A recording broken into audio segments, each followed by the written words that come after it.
Furthermore, we can actually see so far out that we are close to reaching 13.8 billion years ago, in close proximity to the Big Bang. Now that we know how our world ends, a love of science fiction films and possibly the Bible would point toward the big, bad apocalypse. However, what if we told you that the end of the universe is no different from its beginning? Since its beginning, the James Webb Telescope has revealed that the universe has stopped expanding. Popular scientist Brian Cox predicted this years ago. As a result, he gave us the most realistic starting point to imagine the end of the world. We can look to light from before there were galaxies, the earliest form of light in the universe, which happens to be one of the main pieces of evidence for individuals who do not accept the Big Bang as the explanation. You can see it, we're heading toward Big Bang 2.0.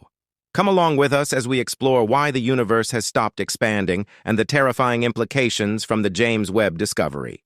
If we're confident in our knowledge of the entire universe and its past, it's because our greatest epic, the event known as the Big Bang, is at the center of everything. Naturally, there are other hypotheses about the beginning of the universe, like perpetual inflation or an oscillating universe, but we are not examining the veracity of these theories today, primarily because the astronomical community readily accepts that this is our history. The universe begins with a Big Bang. Ideas that emerge after the Big Bang are also based on the same point of convergence, the birth of the universe. While the Big Bang is a common term in the theoretical knowledge of space and astronomy, most people are hardly aware of the nuances of the phenomenon unless they are enthusiasts who have spent hours watching superb representations of it. To be fair, the event went beyond an explosion. The Big Bang derives from a single point that was unbearably hot and dense, inflating to extreme lengths. All this occurred when the universe was incredibly young. Believe it or not, when the Big Bang occurred, the universe was only seconds old, or 1/100th of a billionth of a trillionth of a second. This was the age when the universe experienced a tremendous outburst of expansion, the infamous inflation. During this process, space grew faster than light. You wouldn't even have blinked before the universe grew 90 times in size, almost immediately, from subatomic size to the size of a golf ball.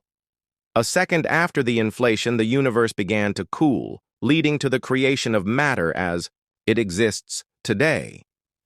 Therefore, in terms of the timeline, yes, our universe exploded into a sea of every particle we have learned about in chemistry class: electrons, protons, neutrons, neutrinos, photons, and anti-electrons, the legacy of the Big Bang. Figuratively speaking, it appears magical, but our comprehension of the cosmos's inception is still very theoretical. Since the first moon landing, our technological advancement has grown exponentially. Back when researchers studied the Big Bang purely through mathematical formulas and scientific models, they could not have imagined that we'd be exploring the possibility of life on Mars. There have been significant advancements in our attempts to comprehend the cosmos and explore space, even though our current technology is limited. We cannot recreate the Big Bang or witness the event itself. Our most important piece of evidence is the cosmic microwave background, which has allowed scientists to observe the echo of the Big Bang. Even though this mechanism is revolutionary, in the study of the universe, it is theoretically limited.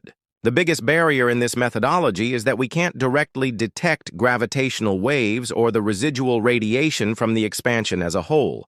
Our theories, while based on science, still leave room for error. Yes, we're fairly certain about the Big Bang's role in creating our universe, but there are consequences and limitations to our knowledge. The majority of our understanding is based on data, which, while sometimes incredibly conclusive, is still prone to human error. Over time, it has been difficult to disprove the theory entirely. The universe has continued to expand for decades. Our main tool to study it used to be the Hubble Space Telescope, but now all eyes are on the unparalleled precision of the James Webb Space Telescope. Prior to its deployment, one of the biggest points of contention in astronomy was the nature of the universe's expansion. Textbooks from the early 1990s describe the universe's widening as an established scientific fact. But the real problem is that perhaps we don't fully understand what this expansion means. Importantly, we must now ask, is the universe actually expanding? The James Webb Space Telescope contains a spoiler. It tells us the opposite. The universe has stopped expanding. Despite our gratitude to Atlas VPN for sponsoring this video, by clicking the link in the description to avail the limited-time offer, you can make your online experience even better. A great deal better than before. Before jumping into the implications of this revolutionary change in the universe's trajectory, let's just talk about our comprehension of this puzzling phenomenon that started it all. The most common knowledge pertaining to the Big Bang characterizes it as an explosion. Well, both popular culture and fiction have given this process solid imagery as well. Any media would portray the creation of some kind of universe with a blast that hurled tons of energy and matter just spreading in every direction. Logically speaking, that kind of visualization is not accurate. Despite the widespread application of the explosion metaphor, the universe's birth wasn't exactly a lot of fun, and scientists want us to improve our comprehension of the universe. As described by NASA, space did not enter the universe.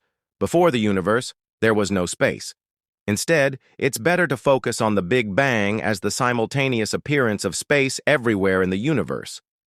Our comprehension of the phenomenon also reveals that our universe has lived through a prolonged cosmic era that was only disrupted by the ionization in space. Prior to that specific chemical conjecture, our universe was just pitch black. Then, there was light in the darkness, but only 400 million years after the Big Bang. Yep, that's right. You see, the Big Bang only established the most fundamental heavenly bodies and living things in the universe. For 400 million years, the universe was plunged into darkness simply because there weren't any galaxies or stars. When that was rectified, as gas clumps developed, then the stars and galaxies emerged, and the universe began to emerge from its cosmic abyss. So, here's a little trivia for you. What date do you believe our solar system came into existence? If the universe was only darkness and unease for 400 million years, our solar system was created 9 billion years ago. Yes, we are billions of years after the Big Bang. Sorry, but there's a lot of disconnect between the so-called explosion in sci-fi movies and scientific theory. Naturally, this alters everything in the way our universe still exists. It hasn't moved or grown continuously since the Big Bang. What? The reality is that space has been stretching along with time, and it carries matter along its path.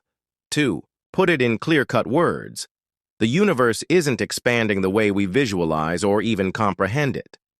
It is the active stretching of space that precedes the expansion of the universe we know. It's a little hard to understand, but it's also important to comprehend the repercussions of what we're about to tell you. For the purpose of this video, we keep using the phrase expansion of the universe to signify the active movement of our space, primarily because scientists themselves are confident in using the same frame to enumerate the most recent findings made by the James Webb Space Telescope. The discovery that there is no more space in the universe is terrifying as well as inconsistent with our prior theoretical understanding of this baffling phenomenon. You see, before this shocking discovery, scientists were convinced that the universe was expanding at an accelerated rate since its inception. And, well, they weren't wrong. With the assistance of the Hubble Space Telescope, scientists were able to gather concrete evidence to support their theory. So no, this isn't the case of NASA correcting its earlier understanding of the universe's expansion. Whatever is taking place in our universe, it's entirely new and possibly irreversible. While the discovery itself is profoundly frightening, it isn't overly unexpected either. As we continue to discuss gravity, you'd see that our universe was always susceptible to a case-wide collapse. When the universe had an ample amount of energy density, its expansion would stop purely from the way it appears. Our universe is going backward, influenced by the origin of dark energy. In the 1990s, NASA and its scientists had a few very conclusive ideas about the expansion of the universe. The most basic unit of their scientific understanding was gravity. While that is still true today, there are some completely different ideas about the speeds at which our universe continues to grow.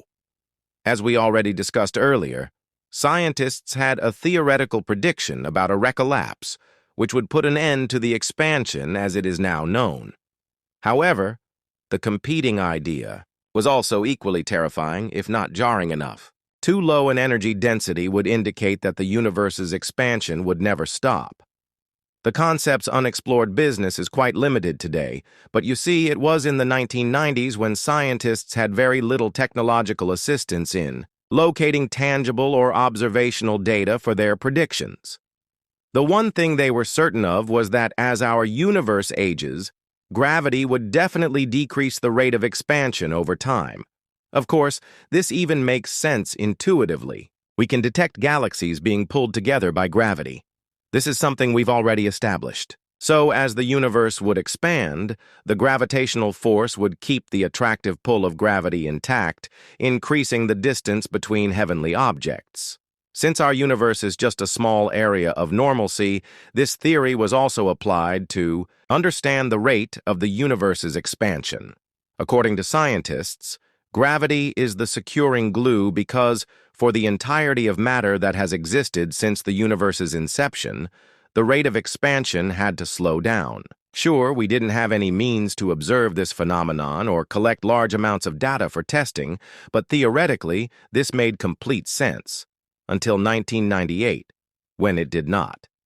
The development of the Hubble Space Telescope altered everything we knew regarding the universe. HST was successfully utilized to investigate a distant supernova in our universe that explained the fluidity of our space. According to scientists, they used supernovae to investigate the expansion of the universe. What they found out was completely opposite to how much they understood about the universe. Simply put, scientists were left completely dumbfounded and clueless. After all, the whiplash was massive. Excluding this particular discovery meant that astronomy research needed to be inherently rewritten and revised. Scientists were required to examine their theoretical research and alter everything based on what they saw through the Hubble Space Telescope. There was no room for judgmental error. For the first time ever, in the study of the universe, seeing was believing. It had turned out that gravity wasn't slowing the expansion of the universe at all. In fact, the universe was expanding at a higher acceleration than it had ever before. Ever since the universe's inception, the rate of expansion had only grown since its previous data points.